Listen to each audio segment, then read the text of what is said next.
Hello kapamilya, good morning po. Ayan, kukuha muna tayo ng dahon ng ating miracle fruit at gagawa po tayo ng tea.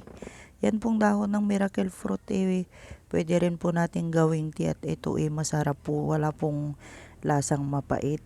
Masarap po yan, parang lasang dahon ng pandan. Kaya ayan yung ginagawa nating tea mga kapamilya. Pagka umaga po nagpapakulo po tayo ng ganyan at yan po yung ginagawa nating tea. Maganda po kasi yan na gawing tea. At tingnan nyo po, ito po yung itsura niya pag napakuluan.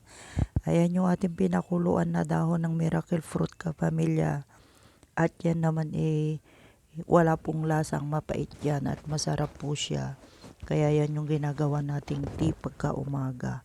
Nagpapakulo lang tayo mga kapamilya. Kahit ilang pirasong dahon lang naman mga kapamilya. At yan pag napakuluan mo, ganyan po yung itsura niya. Kaya pagka gusto mo ng tea, ayan, meron ka ng instant kasi may dahon ka lang ng miracle fruit. Pwede mo nang gawing hello kapamilya, ayan po mamimitas po tayo ng ating gagawing juice at ito po ay yung miracle fruit po natin at yan po tingnan natin kung alin yung mas magulang na dito kasi itong mga miracle fruit tinitingnan natin yung pwede na talagang i-harvest kasi mas marami siyang juice pagka yun talagang magulang na yung pipitasin natin. At yan mga kapamilya, masarap na juice po yan, gagawin po natin yan. At yan isa na namang masarap na juice yung gagawin natin at lulutuin natin yan. Pagluluto yan kapamilya, hindi na po kailangan ng tubig dyan. Kusa po kasi nagjujuice yan. Kailangan yung apoy natin.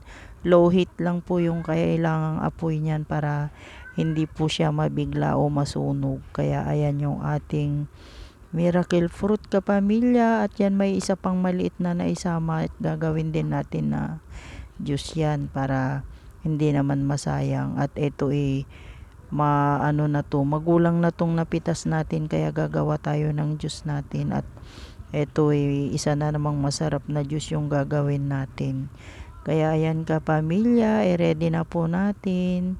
At ayan po, tinanggal na po natin sa kanyang bao o shell nung ating miracle fruit. Matigas po kasi yung pinaka bao po niya kaya kailangan talaga malakasan po yung pagkakabiyak natin dyan para mahati. Medyo makapal po kasi yung pinaka shell niya.